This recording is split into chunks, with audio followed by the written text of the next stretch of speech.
Hello दोस्तों, नमस्कार, good afternoon. आप सभी का एक बार फिर से स्वागत है आपके अपने परिवार योगेश स्टडी पॉइंट पर। मैं योगेश लैच आपका एक बार फिर से स्वागत करता हूं आपके अपने परिवार योगेश स्टडी पॉइंट पर। तो दोस्तों, कैसे हो आप सभी? उम्मीद है कि आप सभी बहुत अच्छे होंगे, शानदार होंगे, जबरदस्त होंगे और बहुत ही बेहतरीन तरीके से अपनी दिल्ली पुलिस की तैयारी को कर रहे होंगे। तो हम परसेंटेज के टॉपिक, जो अपना परसेंटेज का टॉपिक कब पढ़ लिया था आपने, और रेशियो प्रोपोर्शन का टॉपिक पढ़ लिया था, और एवरेज का टॉपिक भी हमने कंप्लीट कर लिया था। तीन टॉपिक हमने कंप्लीट कर लिए थे और अब हम स्टार्ट कर रखा हमने profit and loss. Profit and loss का आज का हमारा जो सेकंड प्रैक्टिस सेट है उस पर चलते हैं। तो सेकंड प्रैक्टिस सेट पर चलते हैं और सेकंड प्रैक्टिस सेट का पहला ही क्वेश्चन आपको बहुत ही शानदार सा क्वेश्चन है। देखो क्वेश्चन है क्या है। 33 मीटर लंबा पाइप बेचकर एक व्यक्ति 11 मीटर लंबे पाइप के क्रय मूल्य के बराबर लाभ कमाता है, तो उसका प्रतिशत लाभ ज्ञात कीजिए। यानी कि 33 मीटर का जो लंबा पाइप है उसको वो बेचता है और एक व्यक्ति 11 मीटर लंबे पाइप के क्रय मूल्य के बराबर लाभ कमाता है। अब लाभ कमाता है यानी कि कम रुपए में खरीद कर ज्यादा रुपए में बेच रहा है। कितने ज्यादा में बेच रहा है? 11 मीटर लंबे पाइप के क्रय मूल्य पे, यानी कि 11 रुपए अधिक में। मान लो कि 33 मीटर लंबा पाइप बेच रहा है यानी कि 33 रुपए में। एक तरफ लिख लो सीपी, एक हो गया मेरा एसपी। 33 मीटर लंबे पाइप को बेचता है यानी कि 33 रुपए का वो पाइप है वो बेचता है। कितने रुपए का? 33 रुपए का। मान लो उसका क्रय मूल्य कितना? 33, और उस पर 11 मीटर लंबे तार का जो पाइप है उसका क्या होता है? लाभ होता है। यानी कि उसने उस पाइप को बेचा कितने में? 44 में, और खरीदा कितने में था? 33 में। ठीक है, तभी तो 11 मीटर लंबे पाइप का के बराबर लाभ होगा। यानी कि 33 में खरीदा था, 44 में बेचा, यानी कि 11 मीटर लंबे पाइप के बराबर लाभ होता है। ठीक है, अब उसने पूछा लाभ प्रतिशत है। 33 में खरीदा था, 44 में बेचा, कितने का लाभ हुआ? 11 का लाभ हुआ। किस पर हुआ? क्रय मूल्य पर, 33 पर। इंटू में क्या आ गया मेरा? 100 आ गया। इंटू में क्या आ गया? 100। 11 से कट किया कितनी बार? 3 बार। 1/3 क्या होता है? 33.33%। ठीक है, तो कितने प्रतिशत का उसे प्रॉफिट हुआ? 33.33%। ठीक है, नेक्स्ट क्वेश्चन पर चलो। 100 पेंसिल बेचने पर नीरज को 20 पेंसिल के विक्रय मूल्य के बराबर लाभ होता है। यानी कि कितनी पेंसिल बेच रहा है? 100 पेंसिल। एक तरफ सीपी हो गया, एक तरफ है एसपी हो गया। यानी कि 100 पेंसिल उसने 100 रुपए में बेची, तो उसे कितने का लाभ हो रहा है? 20 पेंसिल के विक्रय मूल्य, यानी कि 20 रुपए का लाभ हो रहा है। यानी कि उसने खरीदा कितने में होगा? 80 में खरीदा होगा। यानी कि 80 में खरीदा, 100 में बेचा, तभी तो उसे 20 का लाभ होगा। यानी कि 20 का क्या पूछा है उसने? लाभ प्रतिशत पूछा है। 80 में खरीदा, 100 में बेचा, कितने का? 20 का लाभ हुआ। कितने पर? 80 पर, क्रय मूल्य पर। इंटू में क्या आ गया? 100। 20 से कट किया कितनी बार?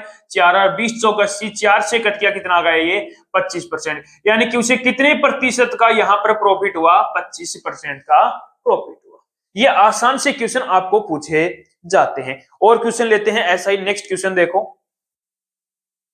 कमल 11,180 रुपए में 80 वस्तुएं खरीदता है और उन्हें 6 वस्तुओं के विक्रय मूल्य के बराबर आने पर बेचता है। एक वस्तु का विक्रय मूल्य ज्ञात करो। तो देखो, एक तरफ क्या आ गया अपना? सीपी हो गया, एक हो गया अपना एसपी।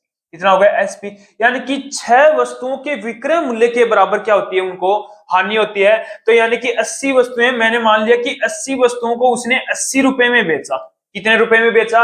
80 रुपए में उसने उस वस्तुओं को बेचा है, तो उससे कितने की हानि होती है? 6 रुपए की। 6 वस्तुओं के विक्रय मूल्य की। यानी कि उसने खरीदी कितने में होगी? 86 में। यानी कि यदि वो 86 में खरीदता है और 80 में बेचता है, तो उसे 6 की हानि होती है।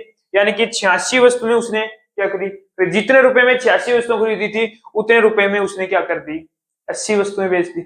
80 वस्तुएं, यानी कि हानि कितने की हुई? 6 की हानि होगी। यानी कि 86 वस्तुएं खरीदता है और 80 बेचता है, यानी कि 6 की हानि होगी। कितने की होगी? 6 की। अब उसने बोला है कि कमल 11,180 रुपए में 8 वस्तुएं खरीदता है, यानी कि 86 यूनिट की वैल्यू उसने क्या बोली है? 11,180 बोली है। तो एक यूनिट की यहां से वैल्यू कितनी आ जाएगी? एक यूनिट की यहां से वैल्यू आ जाएगी 130। एक यूनिट की वैल्यू कितनी आ गई? 130। और उसने पूछा क्या है मेरे से? एक वस्तु का विक्रय मूल्य। एक यूनिट की वैल्यू 80 है, तो पहले 80 की निकालोगे, या फिर सीधा मेरा आंसर आ जाएगा 130 रुपए पर वस्तु। ठीक है, ये क्वेश्चन था। ऐसा ही क्वेश्चन एक और है, नेक्स्ट क्वेश्चन देखो। एक दुकानदार ने 18,000 रुपए में 20 कुर्सियां खरीदी, उन्हें बेचने पर उसे 4 कुर्सियों के विक्रय मूल्य के बराबर लाभ हुआ। यानी कि 18,000 रुपए में 20 कुर्सियां उसने खरीदी और उन्हें बेचने पर उसे 4 कुर्सियों के विक्रय मूल्य के बराबर लाभ हुआ। यानी कि 4 कुर्सियां, यानी कि उसने 20 कुर्सियां बेची हैं। मान लो उसने 20 कुर्सियां बेची तो उसे कितने का यहाँ पर लाभ हो रहा है, कितने का लाभ हो रहा है, 4 कुर्सियों की विक्रय मूल्य पर। यानी कि उसने खरीदी कितनी थी, 16, जितनी कुर्सियां 16 रुपए में, 16 कुर्सियां जितने रुपए में 16 कुर्सियां खरीदी थी, उतने ही रुपए में उसने क्या कर दी, 20 कुर्सियां। तो कितने का लाभ हो गया, 4 का। कितने का, 4 का लाभ हो गया। यही तो 4 का लाभ हुआ। अब देखो आगे क्या पूछा है, प्रत्येक कुर्सी का विक्रय मूल्य। अब 20 कुर्सियां यानी कि 16 यूनिट की उसने वैल्यू कितनी दे रखी है, 16 यूनिट की वैल्यू कितनी आ गई, 18,000। 16 यूनिट की वैल्यू कितनी आ गई, 18,000। तो एक यूनिट की वैल्यू यहां से क्या आ जाएगी, 16 से डिवाइड कर दो इसको, कितना आ जाएगा, 16 कम 16, फिर एक बार फिर 25, 1125 हो गई। कितनी आ गई, 1125। उसने क्या पूछा है, प्रत्येक कुर्सी का, तो प्रत्येक कुर्सी का कितना आ गया, 1125 रुपए। ठीक है, नेक्स्ट क्वेश्चन पर चलते हैं। एक दुकानदार ने 60 रुपए प्रति दर्जन की दर से 12 दर्जन अंडे खरीदे। अंडे 6 रुपए प्रति अंडे के हिसाब से उन्हें बेच दिया, तो उसका लाभ प्रतिशत बताओ। अब देखो 60 रुपए में उसने 12 दर्जन अंडे खरीदे थे और उसने 6 रुपए का एक अंडे के हिसाब से उसने बेच दिया, तो लाभ प्रतिशत बताओ। अब हमें प्रति अंडे की कीमत निकालनी पड़ेगी। अब मुझे ये बताओ कि 12 दर्जन जो अंडे हैं उनकी कीमत कितनी है, 60 रुपए है, तो एक की कितनी आ जाएगी, एक दर्जन अंडे की कीमत कितनी आ जाएगी, 60 बटे 12 आ गई, यही आएगी। यानी कि जो सीपी उसने एक दर्जन अंडे हैं वो 60 बटे 12 रुपए में खरीदे और उसने एक दर्जन जो अंडे हैं, उसने एक दर्जन तो उसने 6 रुपए प्रति अंडे के हिसाब से इन्हें बेच दिया। यानी कि 6 रुपए प्रति के हिसाब से यदि बेचेगा तो कितना आ गया, 6 बटे, ठीक है, 6 रुपए प्रति दर्जन। यानी कि 60 रुपए, 12 दर्जन है, 12 अंडे हैं वो 60 रुपए में खरीदता, तो एक अंडे 60 बटे 12। अब यहाँ पर भी 6 बटे 1 आ गया। अब इसको सोल्व कर लो, क्रॉस गुणा कर लो सीधी, तो ये कितना आ गया, 60 हो गया, 12 6 की 72 हो गया। कितना हो गया, 72, कितना आ गया, 12। कितने का लाभ हो रहा है, यानी कि 60 रुपए में एक खरीदता है और 72 रुपए में बेचता है, यानी कि 12 का लाभ हुआ किस पर, 60 पर। इंटू में क्या आ गया, 100 आ गया। 12 से काटा 5 बार, 5 से काटा कितना आ गया, 20। यानी कि उसे कितने परसेंट का प्रॉफिट हुआ, 20% का प्रॉफिट हुआ। कितने परसेंट का, 20%। ठीक है, नेक्स्ट क्वेश्चन पर चलते हैं। ललिता ने 10 पानी की बोतल 18 रुपए प्रति बोतल के हिसाब से खरीदी और उन्हें 20 रुपए प्रति बोतल के हिसाब से बेच दी, तो कुल लाभ प्रतिशत बताओ। यानी कि उसने 18 रुपए, सीपी क्या आ गया मेरा, 18 रुपए, 18 रुपए में खरीदी और उसने एसपी कितना आ गया, 20 रुपए में उसने क्या कर दी, बेच दी। 10 बोतल खरीदी और उसने 18 रुपए प्रति दर्जन, प्रति बोतल, यानी कि एक बोतल उसने 18 रुपए की खरीदी और 20 रुपए में उसने बेच दी। यानी कि कितने का प्रॉफिट हुआ, कितने का प्रॉफिट हुआ, 2 रुपए का प्रॉफिट हुआ। कितने का, 2 का किस पर हो रहा है, 18 पर। इंटू में क्या आ गया, 100। इंटू में क्या आ गया, 100% में निकलना, 2 से कट किया, कितना आ गया, 9। 1 बटे 9 फ्रैक्शन में क्या लिख सकता हूं, 11 सही 1 बटा 9।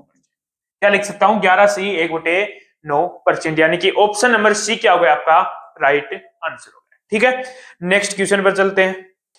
एक फ्रूट विक्रेता ने 100 रुपए में 11 आम की दर से आम खरीदे और 110 रुपए में 10 आम की दर से उन्हें बेच दिया, तो बेचे गए प्रत्येक आम की कीमत का लाभ प्रतिशत पूछा। क्या पूछा है, लाभ प्रतिशत। अब देखो एक तरफ सीपी लिख दिया, एक तरफ हो गया एसपी। यानी कि वो बोल रहा है कि जो 100 रुपए में 11 आम की दर से, यानी कि 100 रुपए में उसने 11 आम खरीदे, तो एक आम कितने रुपए का हो गया, 100 बटे 11। प्रत्येक की एक की पूछिए तो 100 बटे 11 हो गया।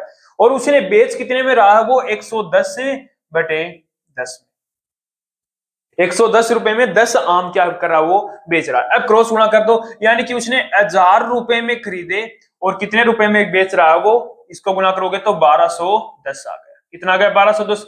यानी कि 1000 से कितना हो गया, 1210। यानी कि कितने का लाभ हो रहा है, 210 रुपए का लाभ हो रहा है। कितने का, 210 पर, किस पर, 1000 पर। इंटू में क्या आ गया, 100 आ गया। 3 जीरो से ये 3 जीरो कट गया, यानी कि कितने परसेंट का प्रॉफिट होगा, 21% का उसे प्रॉफिट होगा। ऐसे क्वेश्चन आपसे पूछे जाते हैं। ठीक है, नेक्स्ट क्वेश्चन पर चलो। ये शानदार सा क्वेश्चन है। गोपी ने एक वस्तु के विक्रय मूल्य के 7/8 पर कोई वस्तु क्या कर रहा है, वो खरीदता है। 7/8 पर क्या कर रहा है, खरीदी। यदि उसने इसे विक्रय मूल्य के से 20% अधिक पर बेची तो उसका लाभ प्रतिशत है, बताओ। अब विक्रय मूल्य के 7/8 पर, यानी कि विक्रय मूल्य का जो 7/8 है, यानी कि सीपी और एसपी कितना आ गया यहाँ पर। विक्रय मूल्य का क्या है, 7/8 है, यानी कि एसपी 8 है तो सीपी कितना है, 7 है। इनके आगे मैं एक जीरो लगा देता हूं जिसकी कैलकुलेशन आसान हो जाएगी। अब उसने बोला है विक्रय मूल्य से 20% अधिक पर बेचता है, यानी कि 80 का 20% निकाल दो। 80 का 20% निकालोगे तो कितना आ गया, 16। यानी कि उसने बेचा कितने में, 96 रुपए में। कितने रुपए में, 96 में। यानी कि खरीदा 70 रुपए में, बेचा कितने में, 96 रुपए में। यानी कि कितने रुपए का उसे प्रॉफिट हो रहा है, 16 रुपए का। कितने रुपए का, सॉरी 26 रुपए का। कितने रुपए का प्रॉफिट हो रहा है, 26 रुपए का। कितने पर, 70 पर। इंटू में क्या आ गया मेरा, 100 आ गया। इंटू में क्या आ गया, 100 आ गया। एक जीरो से एक जीरो आ गया। 260 अपॉन में 7, 260 अपॉन में 7। अब इसको कर लो, 7 तिया 21, 5 बच गए, 50 हो गया। 7 7 49, 1/7 आ गया।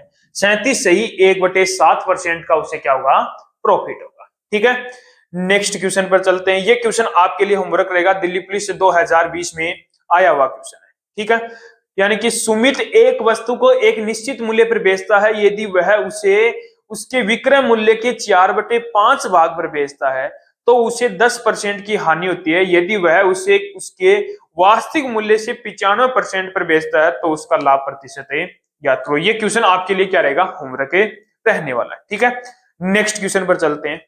एक विनिर्माता गैस स्टोव दुकानदार को 10% लाभ पर बेचता है और बदले में गैस स्टोव ग्राहक को 15% लाभ पर बेचता है। यदि उस ग्राहक को 7,590 रुपए में एक गैस स्टोव मिलता है तो उसकी उत्पादन लागत क्या होगी। देखो पहले 10% लाभ पर, यानी कि 10 रुपए से कितना हो गया, 11 में। 10 से 11 में, फिर वो क्या बोल रहा है, 15% लाभ पर, यानी 15%, यानी कि 20 से कितना हो गया, 23।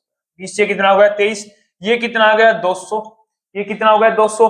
और ये कितना हो गया आपका, इसको ऐसे रख लो 200। उसने बोला है कि 7,590, 7,590। अब कट कर लो, 11 से कट गया, 11 6 66, 11 6 66, 11 9 99, 690। 23 से कट गया, 30 आ गया। यानी कि एक यूनिट की वैल्यू कितनी आ गई, 30। उसने लागत मूल्य पूछा है तो लागत मूल्य कितना है मेरा, 200 है। एक यूनिट की वैल्यू 30 है तो 200 की वैल्यू कितनी आ जाएगी, 6,000 आ जाएगी। तो उसका लागत मूल्य कितना आ गया मेरा, 6,000 आ गया। ठीक है, तो ये 10 क्वेश्चन आज के इस प्रैक्टिस सेट के अपने कंप्लीट होते हैं। आज हमने 10 क्वेश्चन ही लिए हैं। तो एक बार फिर मिलते हैं एक और नए प्रैक्टिस सेट के साथ।